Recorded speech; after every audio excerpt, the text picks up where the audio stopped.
Hello, everybody, and welcome to another edition of Faster Masters Rowing Radio, where having a rowing coach only makes you better and following a program gives you a true pathway to becoming a confident rower who's respected by your peers. You can become the athlete you want to row with. And today we're talking winter rowing and winter clothing. What do you wear so that you stay warm, you're sufficient for whatever the weather conditions are going to be? And right at the end, we're going to talk about how to take your kit off in the boat without worrying that you're going to tip in the water. I'm Rebecca Caro, and I'm joined by Marlene Royal. Hello, Rebecca, and hello to our audience who may be moving into winter rowing.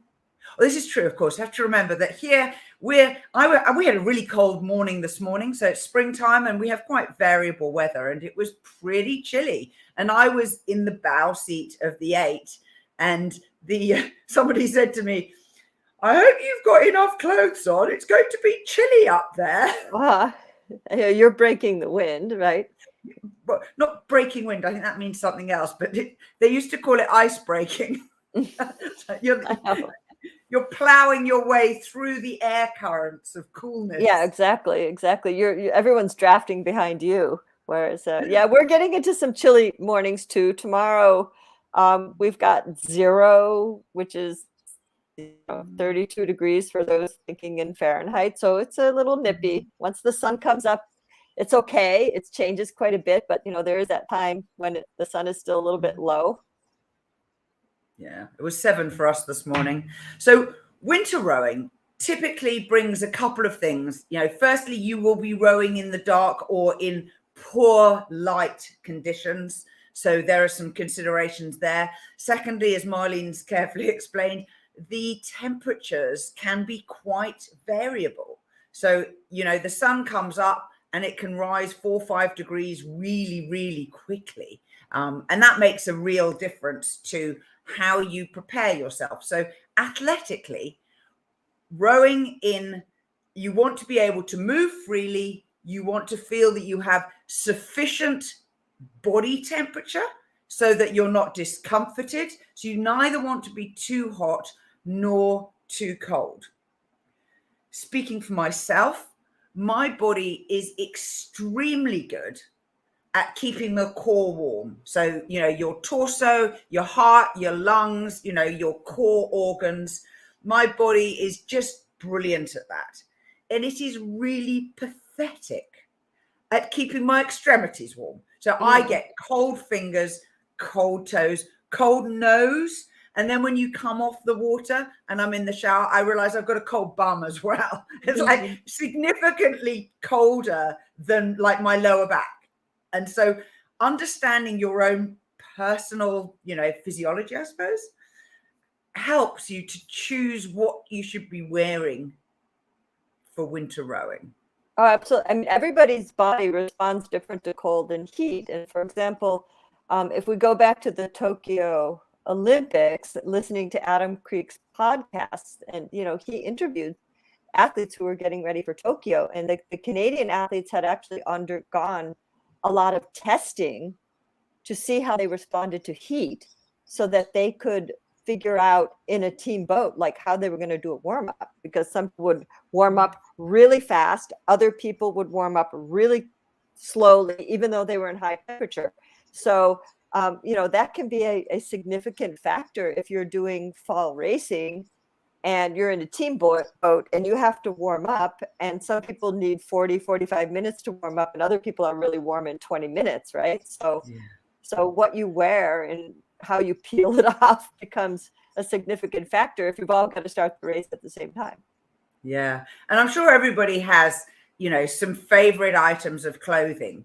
So the general rule for winter clothing is layers. So you want to have multiple layers that you can take off or put back on. And before we go into the deep detail of that, the important thing when you're taking things off and you put them in the bottom of the boat is that they should stay dry. Wet clothing makes you chilled, not hypothermic, but it significantly cools your body much more and much faster than you might think. So if you have a hatch cover and you can feed clothing down under the deck and then seal the hatch, that's great.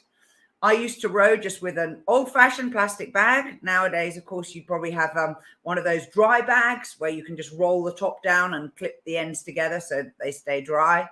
And finding a good place to put your gear, whether it's under your calves or beyond your foot stretcher, is also important. I personally like putting it beyond my foot stretcher, so then it doesn't kind of rattle around. But I also have one water bottle, which is metal, and that rattles. And then I like to wrap a t-shirt around it so that it doesn't clunk around. So I will often stuff the bottom with my clothes and then place the water bottle on top. So it's like just peeking out beyond my toes so I can reach it easily. But it's not like, sometimes you find they drop right down behind your foot stretcher. Yeah. And you can't reach forward and like get your arm over your shoes to get them. And you have to kind of try and feed them out under your heels, which is comical, I think. Yes. Not easy sometimes, but you definitely don't want your valuable water down there. I personally, I'll give everybody a little hint. I use a cognac bottle. One of those flat, one of those flat bottles from cognac that you could put in your back pocket.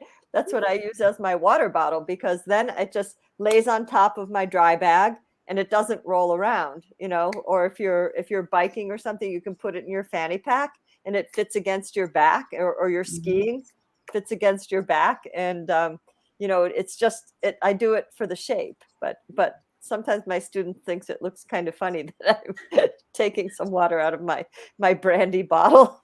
So.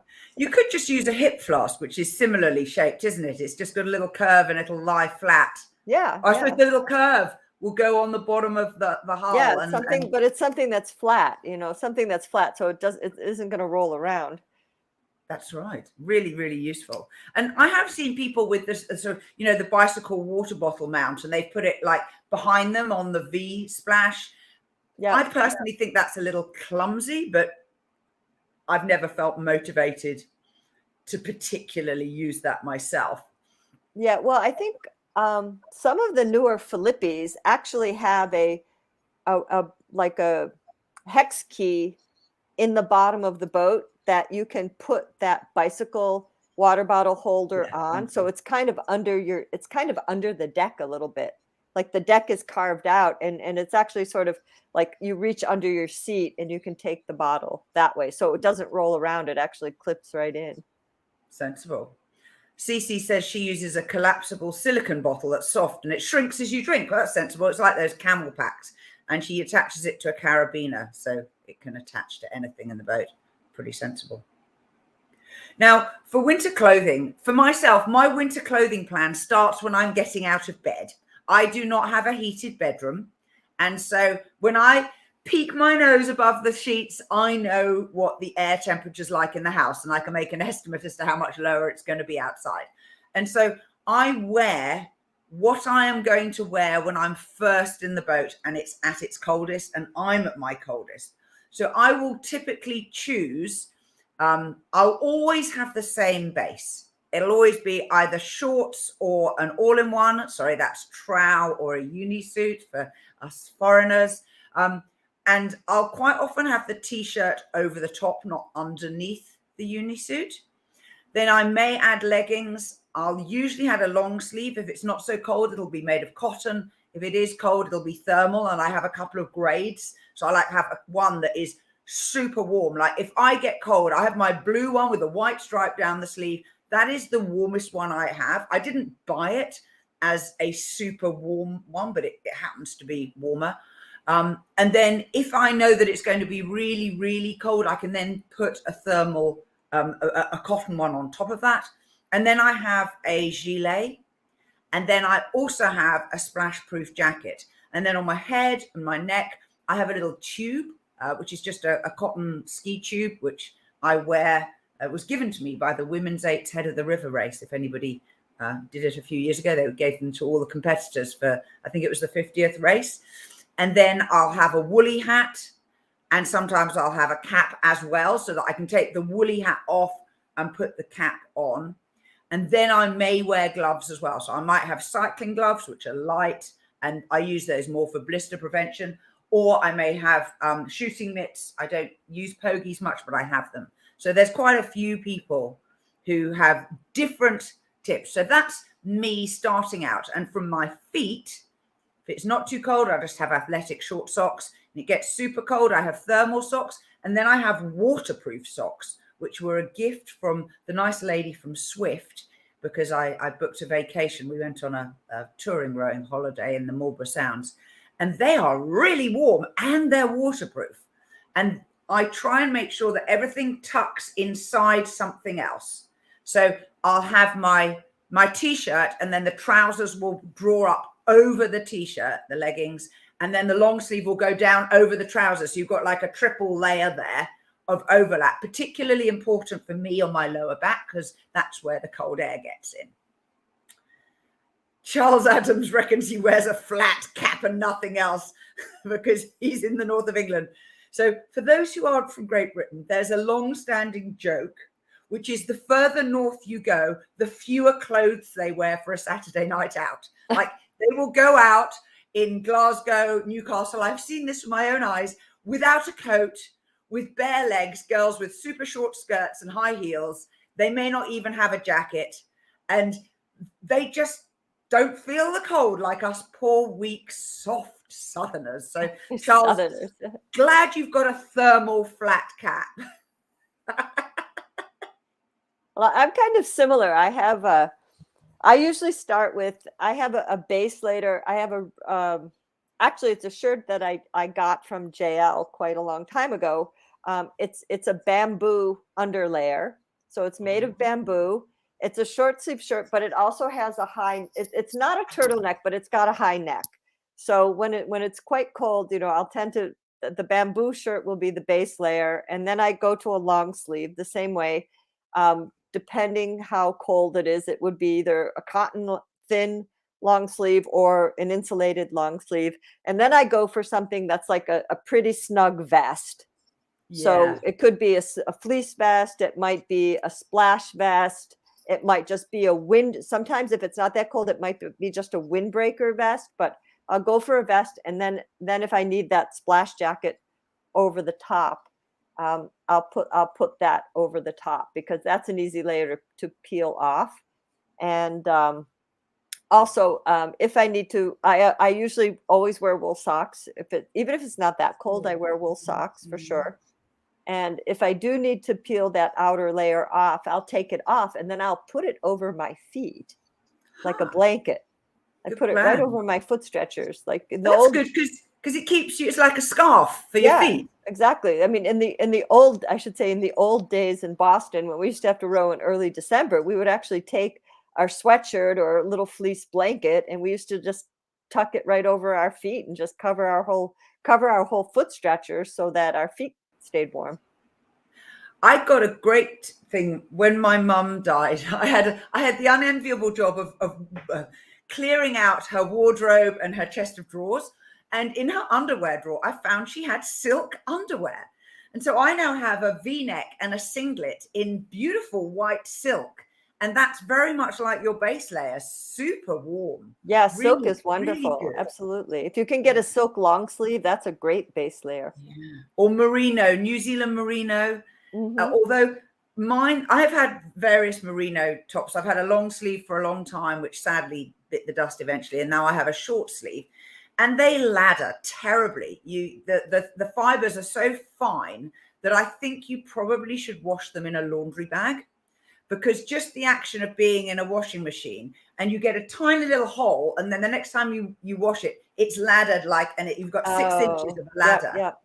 But I found the solution because I went and did a search online, and I found that you could just loop sew up the ladder. You don't need to try and get your needle through the really, really fine, knit, because it's pretty challenging. It's very, very small. But it looks not particularly wonderful, but hey, it's a base layer. Who's going to see it? I mean, wool, merino wool is so nice. And it's something that, it's a bit of investment to buy it. But, again, if you buy really, I think with any of these winter clothes or the base layers, they can cost a bit to buy, but they do last you a very, very long time if you take care of them properly. They certainly do.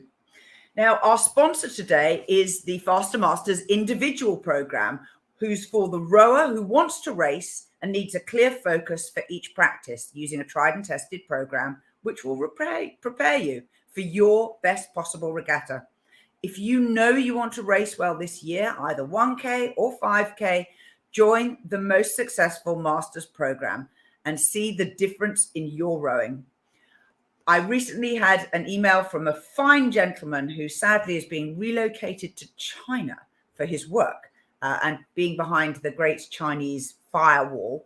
He was explaining to me how he had had the most successful season he had ever had in his life, coming back to rowing after a significant break. And he had done races in doubles, pairs, fours, and he had even got back into his single, and just couldn't believe the amount of success that he'd had. And that was all off the Faster Masters individual program. So we look forward to welcoming you. Just go to fastermastersrowing.com/join. Now, a few of you will know, if you were in our newsletter list, that we have opened a rowing clothing store with JL.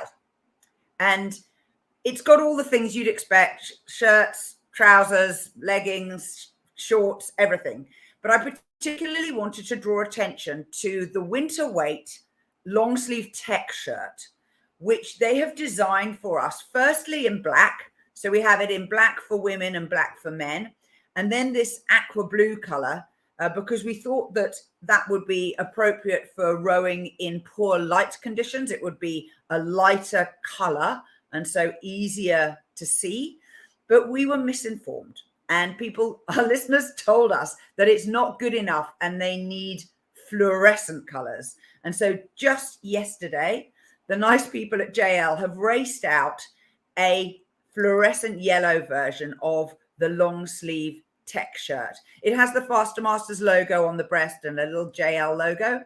But we very much hope that this will be a really suitable thing for you to add to your winter rowing gear. We've also got other fun things in the store. So there's a performance quarter zip, which could be worn in the water or on the bank. We also have jackets. There's the full zip scallop jacket, and for the men it's called the soft shell jacket, but they're quite similar in weight. And then we have for wearing on the bank, the active hoodie. And we have both dry wick and thermal weight tights. And I will say the JL thermo tights are super. I have a black pair that I have had for years, and they're a go-to for me. And then we have a shorter pair of leggings called Pocket Capri, only for women. And then the regular, they're called extended luxe leggings, not quite sure why. And some warm-up pants as well, which are much more simple. They're just black with one stripe of piping in aqua down your leg. In addition, the turtle shell vest is obviously a staple that JL introduced because Jolene, the lady who founded the company, used to bike. And on her bicycle, she got a very cold back. So the idea of the fleece lined back to an open show, a sleeveless jacket was born. And they call it their turtle shell. And they have it we've got it in a heavyweight, ready for your winter wear, as well as pogies, actually, which I have a particular fondness for pogies. I just think they're the most wonderful, weird gear that rowing has ever invented. I have pogies, but you know what? I don't use them. And here's my little hack is I like to take fleece socks, and I just cut a little hole in the fleece socks so that if I want to put them over the oar, I can put my hands in. And if I want to just wear them and let my thumb stick out, I can just wear them. So, or like long gloves over your wrists. So yeah, I just Yeah. put my hand in the fleece sock, and I can either keep my thumb in or stick it out. But strangely enough, because it's tight fitting, you know, it's actually fairly comfortable to use on the oar handle versus like I have a pair of Pogies like that, which I slip over. That's right. But then I Here's the find hole. like I have to struggle to get my hand in and out all the time whenever I The have to do second, something. yeah, putting the second hand is difficult in a single. So here's a sweep Pogie, which has a tube and it has a hole at both ends so that you can, this is for your inside hand, so that you slide it up the oar handle. That's I think in sweep, it's much easier to wear, to Pogie on, get your hand in and out. I also use these, which are shooting mitts. And these are designed to be able to shoot a gun. And they come from hunt and shooting and fishing shops. And they have this, it's a sheepskin back to your hand and a wrist sleeve. And then it has these little straps that go across your middle fingers and around your thumb. So your palm is still open. And again, I do not quite understand why your fingers stay warm when the back of your hand is the only thing that's covered by the mitt, but they do work. And thanks to my friend Pip, who recommended those. Yes, actually, you know what? I have a pair of those as well. And they really do work. And except mine are gloves. Oh. They're just like that, except they're gloves, but they have a slit, and so you can put your fingers in, or you can put your fingers out like you have it. And yeah, they do really work well. But I think, you know, avoiding the baggy material. When I was a competitive athlete in university, everybody used to knit. When we were going on long road trips and things, we all used to knit. And in New England, everybody uses rag wool to knit, rag wool sweaters. And I designed rag wool Pogies, and I used to knit the Pogies, and they actually worked quite well because you could slide them on the oar, but they were very snug. And if it was raining out or you had to race in the rain, I used to wear them, even racing in the rain, because it would keep your oar handles dry. But they were snug, snug like a mitten. Yeah. And I might have to get back to that in all my free time. Obviously. Yeah, exactly. Because you don't spend any time traveling nowadays. You just walk out your back door and there's the lake. Exactly. I want to show you, here is the singlet. I hope you can see that, which is the women's one. It has quite a high back with a sort of a single back strap. What do you call those? Halter neck? No, it's not a halter neck because it goes down your back. Anyway. A racer back. Racer back, thank you. But it's very lightweight fabric, and I quite like the stripe pattern. And then I also got the matching all-in-one row suit. Pretty much the same idea. The stripes go right the way down your sides. And I bought shorts, and the shorts come up just a little bit on the small side.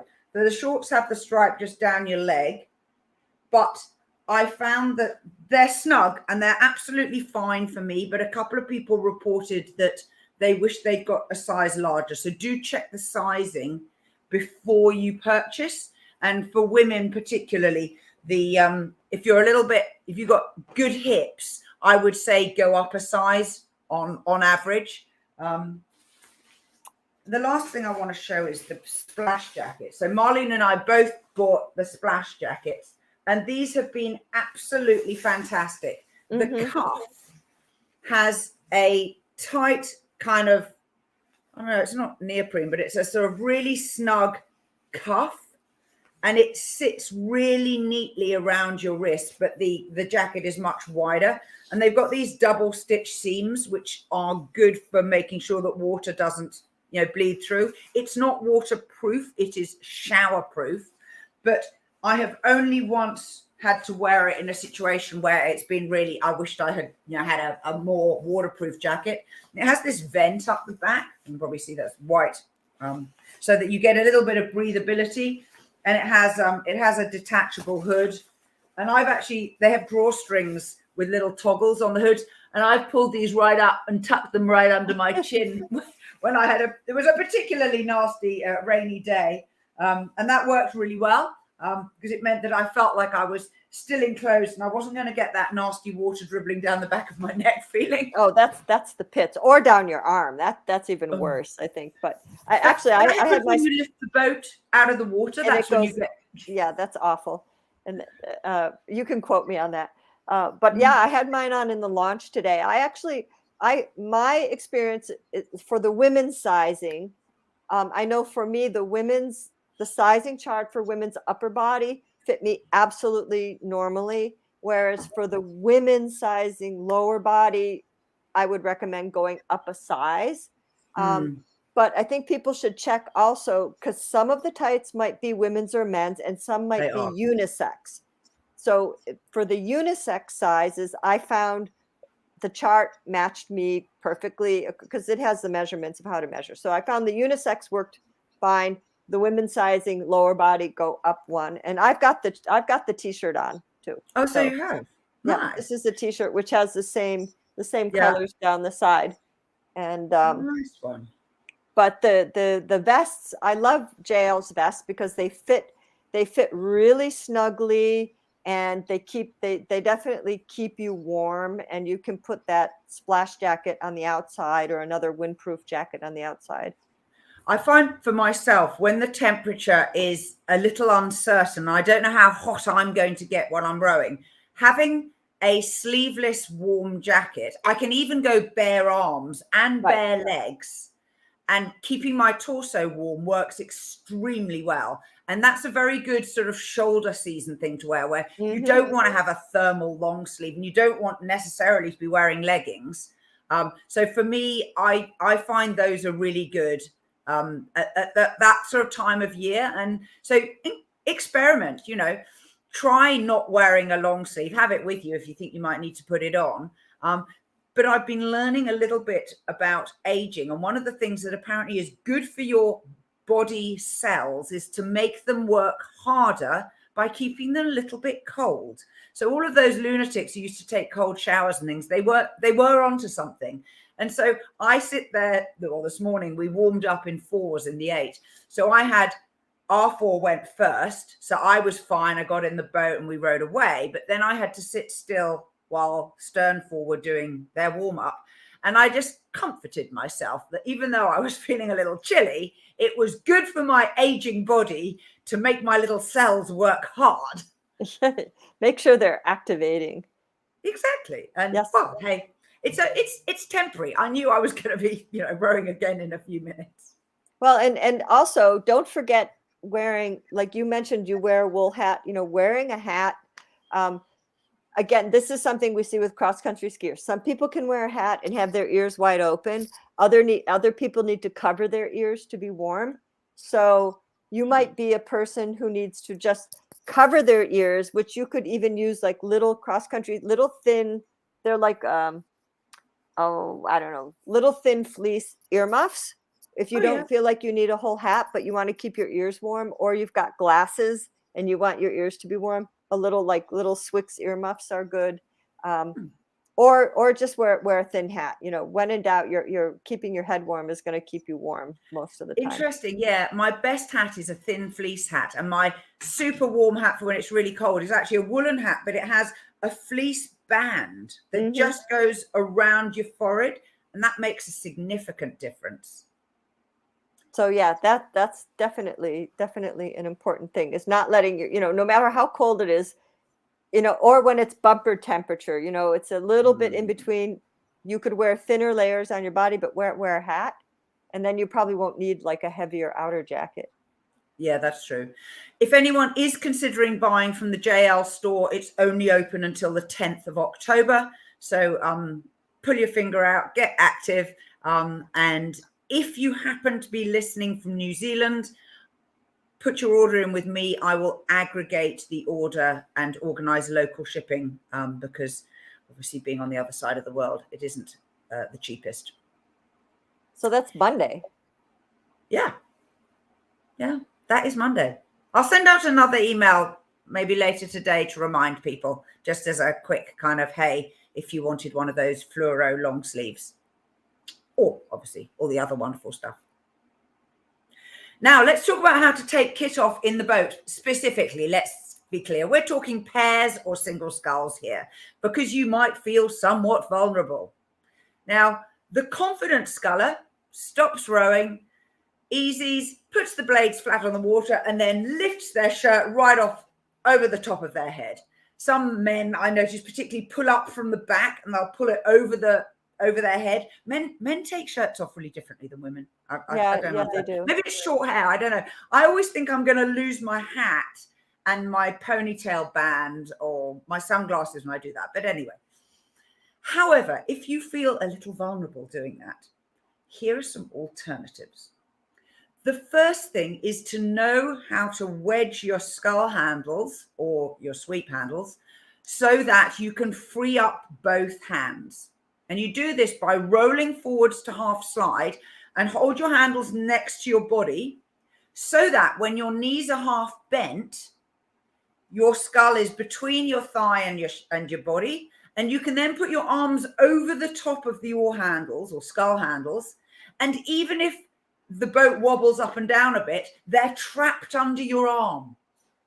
So they will not allow you to flip because they're at 90 degrees to the boat. They're super stable.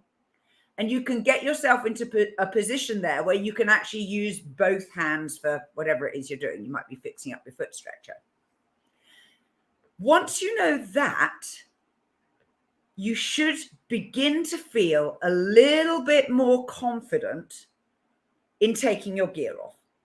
Having said that, there are some nice, gentle ways of doing it where you can feel more in control. So one way for a long sleeve shirt, particularly if you have one that is somewhat tight fitting, is to start by pulling one hand and getting your elbow out.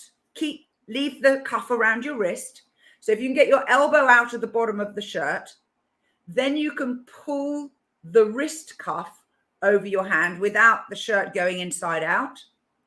And then you've then got one hand which can then hold the oars if you feel you need to, but then do the other arm and then lastly take it off over your head so that you do it one arm at a time so that you've got plenty of time and you can stay sitting balanced in the boat. The other thing which I have seen done with leggings is undo the string around the waist and then shuffle it off your bum and then just roll it down and leave it around your ankles. It works. You don't have to take your feet out of the shoes. If you do have a mishap and you tip, it won't prevent you getting your feet out of your shoes. You may need to pull one leg off, if you are in the water.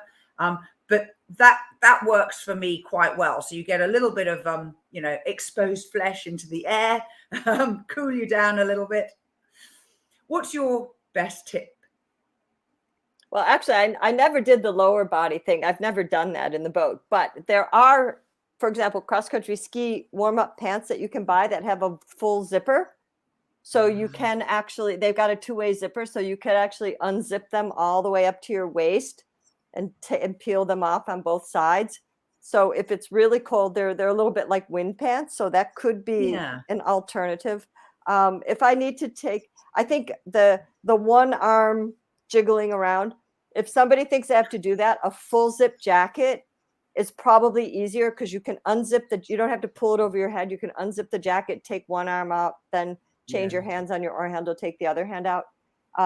If I need to take something off over my head, I actually butt my oar handles together end to end, like sitting at the finished position. I butt my oar handles together, lift my shirt up, and then I lean against them. And then I take it off like that. So you get a bit of tension. I like that. Yeah. So I mean, they're actually like together, so you can put weight against it, but you have to lift your shirt up first and put it underneath, but then you can use two hands and take your shirt off. So that's another way that, as long as you keep your weight forward, you'll hold them against the oar lock. So that can absolutely. Cece says you need to suggest to kit makers to make leggings that unzip across the thighs, like hiking pants that convert to shorts. There's an idea. I have to say, it's blooming fiddly getting them back on again, taking them off, less of a problem. But, trying to thread that zipper, I did used to have a pair and I wore them. They were great. In fact, I think they had 2 lots of zips. I think they had like a mid-calf one, so they could like be 3/4 length. Right. I would do some kind of a vertical zipper though. You know what I mean? Like ski pants. Right. It's a zipper up the side. That's right. So you don't have to take actually your skis open off. the pants right up, so you sort of unzip them and just take them off, right? So How good's your Spanish? I think this says in winter, always wear leggings. Yes. Sobre todo en mi ciudad, in my city, it's very cold. Cold. Thank you. See, I only did Italian. I just have to sort of guess at that intersection between Italian and French, which I know both a bit, one word better than the other. And speaking Italian with a Spanish accent doesn't help comprehension. I just like to point that out to anyone who doesn't. In Greek, it's frio, and frio. Right. Yeah, absolutely. Brilliant. Thank you, Luisa. Nice to have you with us all the way from sunny Spain. Any last tips or bits of advice about our winter clothing? I would say spare kit. Yeah, I was going to say overdress versus underdress, but I think having your waterproof bag, keeping stuff dry. It's no good to take your jacket off and put it in the bottom of the boat and get it all wet and then have to put it back on again. So that is definitely not advised. Now, if anything you have listened to today has been helpful, please consider joining the Faster Masters podcast supporters. We have a private chat inside the Faster Masters Rowing app that is just for podcast supporters, and they get little tidbits of extras there, which we don't give to other people, because not only do we value you hugely, our supporters, we want to give you extras, not just the same as everybody else. So consider donating. The donations start from $1 a month, and it's fastermastersrowing.com/podcast. So this has been Faster Masters Rowing Radio, the show dedicated to supporting all masters athletes who want fun, fitness, and confidence in their rowing.